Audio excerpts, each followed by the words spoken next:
Thank you. When I was young, in year eight, I lost my father through a heart attack as a tragedy within the house. At the time, I decided that I want to be a doctor and save patients. That's what I did.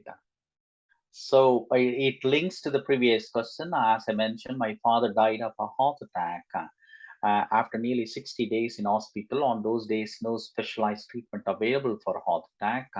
So I wanted to be a doctor, but at the same time, I wanted to be a cardiologist, which was one of the reason I actually specialized in cardiology, progressed as a cardiologist, and still practicing in this area.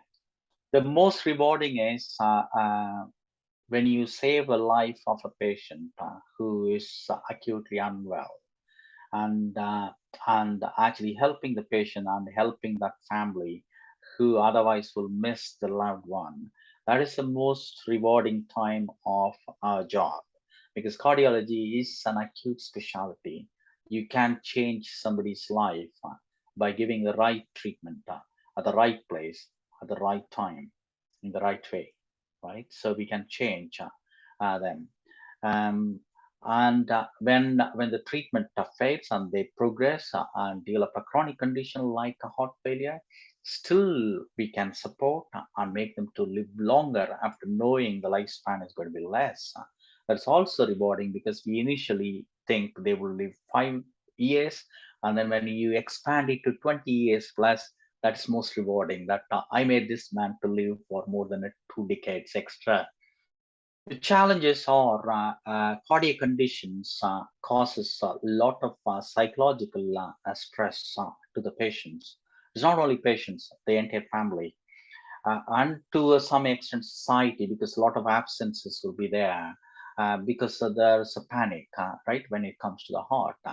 So first is educating the patient, and then supporting the patient, supporting the family, supporting the system is one of the biggest challenge when it comes to a patient perspective.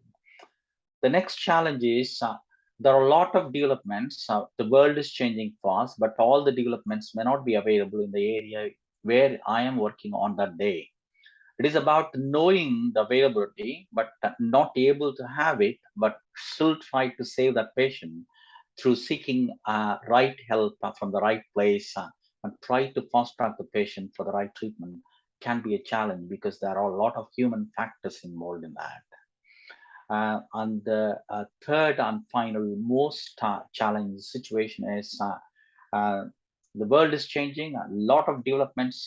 So it is about getting the funding to give the right up-to-date treatment locally available for your patients is the most challenging area in our field.